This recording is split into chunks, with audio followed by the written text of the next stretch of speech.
An alleged serial killer has been arrested. New details in the Chad Doerman case. The YouTuber who put up Gannon Stauch's autopsy photos, well, is feeling some heat. The alleged killer dentist has his preliminary hearing. And then finally, our dumb criminal of the day.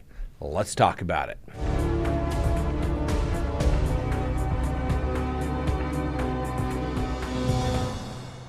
Good day, everyone. My name is Scott Reich, and this is Crime Talk. Thanks for joining us. You know the drill. Subscribe if you haven't, like if you do, leave me a comment below, and hit that little bell so that you receive notifications. And remember, if you're out and about, you can listen to us anytime on any of your favorite podcasting apps. Let's go ahead and open the record for July 14th, 2022. And first on the docket, a suspected serial killer has been arrested over the notorious Gilgo Beach murders in Long Island. Now, I've looked it up. I think I'm pronouncing it correct, Gilgo, but I'm sure somebody will tell me it's mispronounced. But that's what we're going with today. All right, everybody? Now, a guy by the name of Rex Heuermann, Heuermann,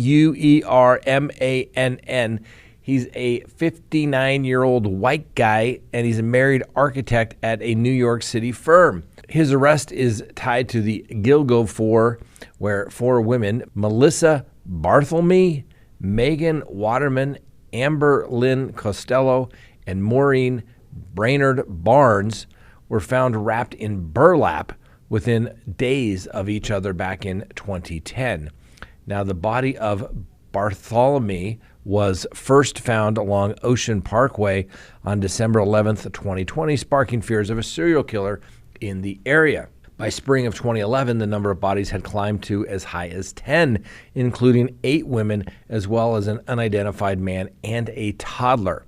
Now, Heuermann's arrest comes after the Suffolk County News Police Commissioner created a special Gilgo Beach homicide investigation task force back in February of 2020.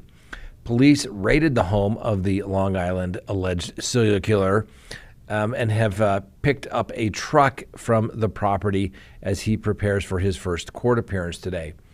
Now, like I said, the suspect, Mr. Heuermann, was arrested last night in Midtown Manhattan outside of his architectural office on 5th Avenue. He is suspected in the murders of the Gilgo Four, which were all alleged prostitutes, and whose remains were found in the Long Island Beach area back in December of 2010. Many similarities can be drawn between Heuermann, a married father of 2, and the killer described back in 2011 by an FBI profiler regarding these killings. That profiler said that it would be a sadistic but charming average Joe who could blend into any environment basically unnoticed. Now, Heuermann lived in a seemingly normal average Joe life until yesterday, and it remains unclear what specific piece of evidence led to the arrest last night. He is due to be in court about noon today. There isn't some information that the location of phone calls matched Heuermann's home address as well as his office. And there's also reports that there is a belt with some initials that say WH or HM on it, depending on how you hold that belt. And the decades-long investigation has been described as one of the most intense hunts for a serial killer. Now, the victims were first discovered back in December of 2010. They were Maureen Brainerd Barnes, she was 25, Melissa Barthelme, 24, Megan Waterman, and Amber Costello, who is 27. Known as the Gilgo Beach Four, their bodies were found wrapped in burlap sacks. Some of the 4 had been missing for 3 years by the time their bodies were actually located. All were alleged sex workers who advertised their services on Craigslist, leading police to believe that it is how the killer first made contact with the women. Some had also told friends that they planned to meet a client the day before they vanished. And then in March and April of 2011, another 4 bodies were found in the same area, including that of a toddler. They were Jessica Taylor, Valerie Mack, and an unidentified woman known as Peaches, or Jane Doe number 3. Now, Peaches' toddler daughter was also murdered. Now, in the following weeks, another 2 sets of remains were found. One belonged to an Asian man now thought to have been a transgender sex worker who had been dead for 5 or 6 years, and Jane Doe number 7, whose remains were found on the beach in a popular tourist town, Fire Island. We'll see where this goes. Obviously, everybody loves a good serial killer, and I mean that obviously not good as it relates to the victims, but it's always good that they have found the guy, or at least they believe is the guy. We're going to have to wait and see. Obviously, he's entitled to the presumption of innocence, but there must be something there, obviously, to establish probable cause that Mr. Doerman may have done something. We'll have to wait and see. It's always interesting when it is that everyday Joe, the guy walking down the street. That's right. What does a serial killer look like? You never know. Hey, remember that child killer from a few weeks ago, Chad Doerman? Well, some newly released court documents, a bill of particulars in the case against Chad Doerman, gives us a pretty vivid and disturbing picture of the shooting last month in which Mr. Doerman allegedly executes his 3 young sons. Now, the account in the bill of particulars filed with the court conforms to the narrative authorities have provided thus far regarding the shooting, but it goes a little further and deeper in a step-by-step description of the June 15th incident. Now, due to the graphic nature of the document, we have decided to provide you a brief summary. The document states that Doerman shot one son while he slept, another while he was trying to run away, and a third of the youngest while the boy lay on the ground after attempt by his mother and Mr. Doerman's wife and sister, Doerman's stepdaughter, to save him. It also says that Doerman had been contemplating killing his sons since October of 2022, and that he told police in the interview the thoughts of having to kill his sons were so heavy on him that he hadn't slept for 3 or 4 days prior to murdering his sons. Now, the Claremont County grand jury returned a 21-count indictment against Doerman, including 9 counts of aggravated murder on June 22nd, and the prosecutors have said that they will, in fact, seek the death penalty. Needless to say, Mr. Doerman is in custody being held without bond. Next, the Gannon Stauch photo fallout. So yesterday we brought you the story of the YouTuber that filed a Freedom of Information Act request, or the equivalent here in the state of Colorado, to get the photos from 11-year-old Gannon's autopsy, which was obviously quite gruesome, given the nature of the wounds and the location and the time that elapsed when Gannon's young body was recovered. Well, the YouTuber then charged subscribers $3 to view the video that she created from the files that she had received. The video created a bit of criticism, which would be an understatement. Much of the comments regarding it are condemning the video for its callousness, specifically that it showed to Gannon Stauch's family. This is in particular because the YouTuber says that she's there to be a voice for the families. I'm not exactly sure that's the voice that the families want to be heard. So now, for those who don't recall, Gannon was killed back in January 2020, stabbed, shot, and beaten, and killed by his stepmother, Letitia Stauch, in their home in Colorado. Stauch then took great steps to cover up her crimes by blaming numerous imaginary people and driving Gannon's body to Florida, where she then tossed Gannon's body over a bridge where it resided for several months. A Colorado jury convicted Stauch of murder in the first degree, as well as a bunch of related charges, and she has been taken to the Denver Women's Correctional Facility, where she will serve the rest of her life in prison.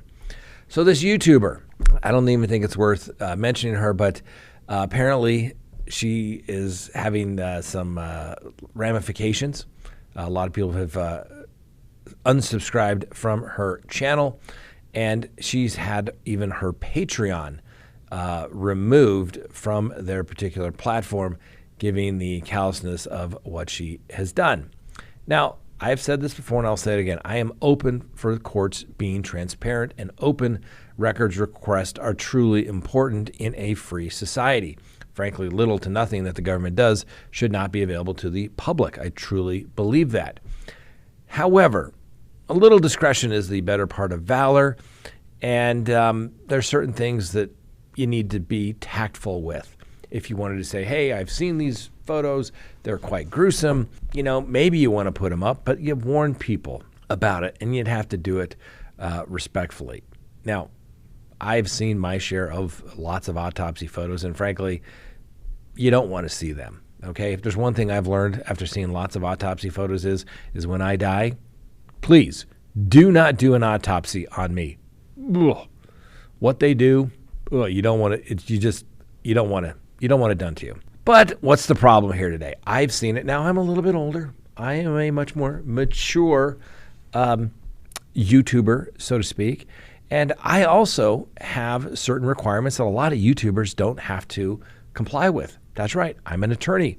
I have to do what is ethically right, not just what is morally acceptable sometimes. And the bottom line is there's a lot of YouTubers out there that just frankly have no class. And I mean that in the true crime genre. Now, don't get me wrong. It's good that people want to be aware of what's going on in this area. But sometimes I think a lot of people get in over their skis, and they are more concerned about getting likes and views than they are about doing kind of what's ethically correct. And so, yeah, this YouTuber, I think, just overstepped it just a little bit. Or if they did, they shouldn't have put it out there for everybody. It's just weird to me that they thought this was a good idea. And I can tell you there's a lot of people, and I don't mean to say, but like I said, as an attorney, I am bound by other rules that I have to comply with as an attorney. For example, there were lots of cases here in Colorado that were being covered. There were cases that were being streamed. And I had to warn other YouTubers, like, hey, you could be held in contempt for streaming that particular WebEx because the court had not authorized that. So you have to be careful out there, all you budding YouTubers. We've learned from ourselves. I'm not trying to say I'm perfect. We've made mistakes over the years. But one thing we've tried to do is correct those and try to do it classy, I guess, so to speak. Next on the docket, the alleged dentist killer. That's right, the wife of an Aurora dentist who searched online about how to poison someone and then, in fact, was poisoned to death. Well, the Arapahoe County coroner confirmed that on Wednesday at a preliminary hearing.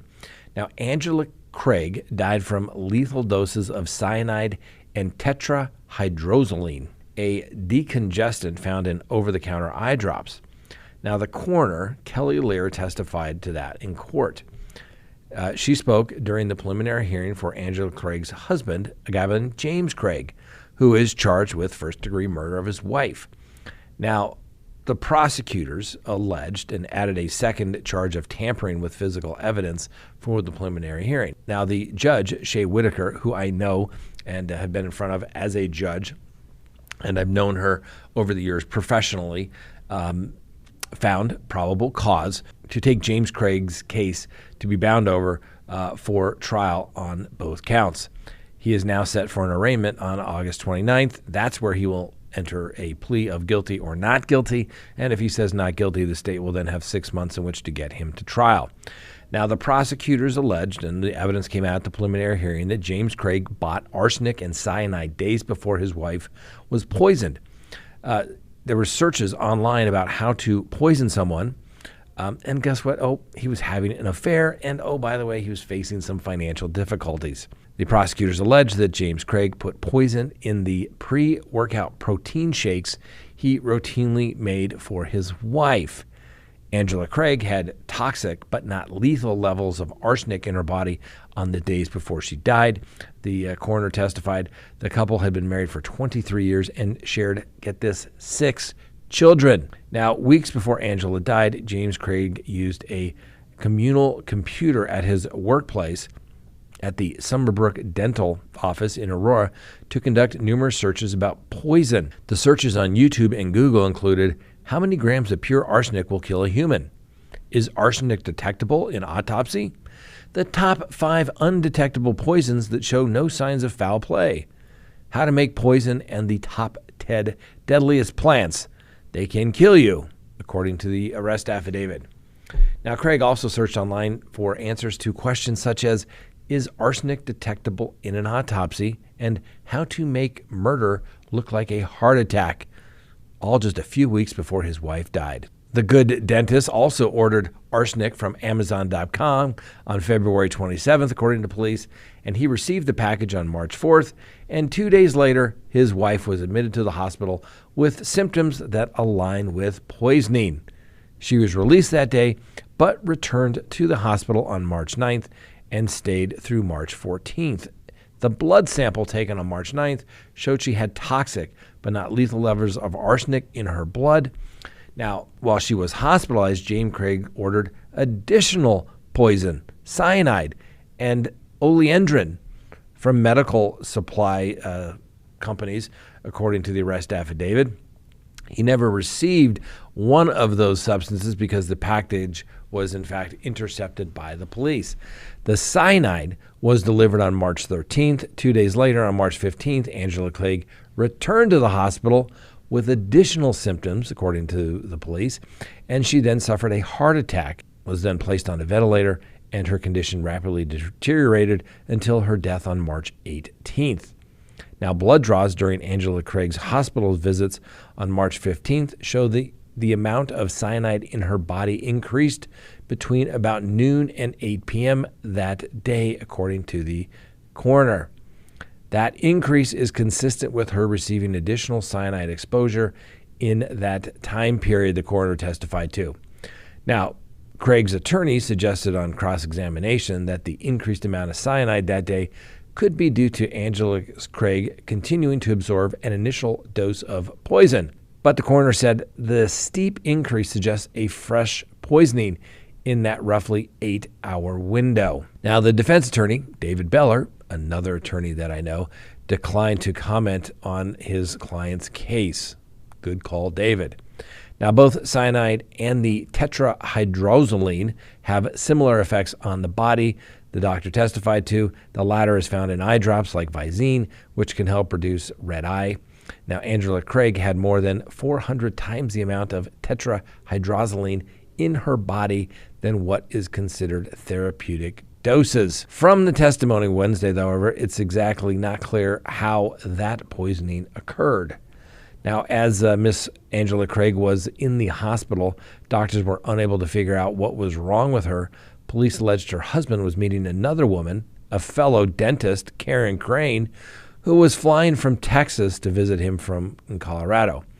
Now, Kane has stated that she has been in the process of divorcing her husband of some 30 years, and when she met James Craig at a dental conference in February. Now, she said that they were together for 3 weeks, and Kane said she didn't willingly have a relationship with someone who was married, and she doesn't like being called Craig's mistress. She says she doesn't like that label. If I had known that was true, I would not have been with this person. Asked whether she thought Craig killed his wife to be with her, Dr. Kane said that they hadn't been planning a future together. There's no way that I'm the motive. So, a couple things we can learn from this little circumstance here. One, the good doctors met at a conference. What have I said before, ladies and gentlemen? People go to conferences to do what they can't do at home, at least if you're not going to take your spouse. Just something to think about. Also, who knew you could order cyanide through Amazon.com? Who knew? And also, if your husband, although this doesn't apply to the lovely Miss Kristen, okay, who I try to make her coffee nearly daily before I leave and take it up to her. If your husband maybe wants to start bringing you your protein drinks in the morning or your coffee, be afraid. Be very, very afraid, because now we know you can get cyanide from Amazon.com. So be careful, ladies. Be careful. And you notice a theme here? What is it with these middle-aged professional white guys that think it's a good idea to kill their spouses or maybe their prostitutes that they're meeting? Because they fly in under the radar, ladies and gentlemen. Just something to think about. Please go to CrimeTalkSearch.com, sign up for a background subscription service. You'll be happy you did. If there's anyone out there you were ever curious about what was in their background, now is the time to do it. If you're going to get involved with somebody, now is the time to do it. When you go to crimetalksearch.com, you put in the name, literally millions of public records are searched and a report is generated. And it's going to give you a report. If they have multiple social media accounts, you're going to find it. If they have multiple phone numbers, multiple email addresses, it's going to be found. And more importantly, you're going to get information regarding criminal history. Hopefully the person you're searching has none whatsoever. But if it's there, it's going to be found. You're going to get everything you'd want to know, whether you're going into business or whether you're going into a personal relationship. You're going to be able to find out the information you want to know. So go to crimetalksearch.com, sign up today. You'll be happy you did. And finally today, our dumb criminal of the day. Police allege that Michael Brennan used some stolen information from a credit card to pay for a $3,000 bill. And that included a 17-night stay at a vacation home in Indian Rocks, which is in the Gulf Coast of Mexico there in Florida. Well, Mr. Brennan was arrested yesterday at his rental, where the police found numerous driver's licenses, checks, social security cards, credit cards, and debit cards, all in different names. That must have been one heck of a party where everybody just threw their credit cards and all their information down to, let the party giver, let him know who was there, I guess. I don't know. Little calling cards. Or maybe he's just a criminal and he had all these different cards because they were stolen and that's how he, pays for things. Yeah, that's probably it. Now, Mr. Brennan did admit to buying an identification card off the internet and using it to buy the lodging. While being booked into custody, however, Mr. Brennan's troubles increased. Now, he was warned that there's additional penalties, that if he was hiding drugs or contraband when coming into the jail, that he could, guess what, face additional crimes. Every jail has this sign saying, you don't bring in contraband, it's a crime. And sometimes they give you amnesty, but sometimes they warn you, just, don't go past this line. Well, what did he do, Mr. Brennan? He claimed he wasn't carrying any contraband into the jail, but guess what they found? A .22 caliber round of ammunition. Guess where they found it? Nope, not where the other dumb criminals placed it earlier in the week. No, this was positioned underneath the testicles of Mr. Brennan. Can you imagine his surprise? Oh my gosh, how did that get there? Needless to say, the sheriff collected the bullet, and it was confirmed that it had not been fired and was basically still a live round. Probably not going to go off, but wouldn't that itch? Wouldn't that hurt? I just don't get that, where people are placing things in various orifices of your body or underneath various parts of your body. I just don't get it. Years ago, when crack dealers were out there selling crack, they would put it in various parts of their bodies, or they would tie it to various parts of their body and keep the drugs on a string so it would go down their leg, hence the reason for the big baggy pants. And so when the cops got frisked, or when the cops frisked them, the cops wouldn't feel drugs. They wouldn't feel anything because the drugs were down lower on the string, dangling from various parts of their body. Maybe that's what he was thinking. Maybe he should have tied it to a string. I don't know. Now, needless to say, Mr. Brennan's been charged with additional felony charges of introduction of contraband into the facility, and he is still in custody, unable to make his $15,000 bond. Why doesn't he just put it on a credit card, for God's sakes? Well, Mr. Brennan was also found in possession of a Bahamian passport and driver's license, both in his name when he was arrested. Mr. Brennan, he's got some issues. The resourcefulness, I get it, but really? And around? How do you forget about that? Come on. All right. I don't know about you all, but it seems like it has been one heck of a long week. I was supposed to be in trial all week. Well, I was supposed to be in trial for 3 weeks, and I'm still kind of in this fog or haze. I'm not sure what I should be doing. I feel like I should be preparing for trial, but I'm not, because that's now been set out months away, but I have so much other stuff to do, but you don't even know where to begin. So anyway, I hope you are better focused than I have been this week. Next week, I promise to do much better. Thanks for watching. Have a wonderful day, and we'll see you next time on Crime Talk.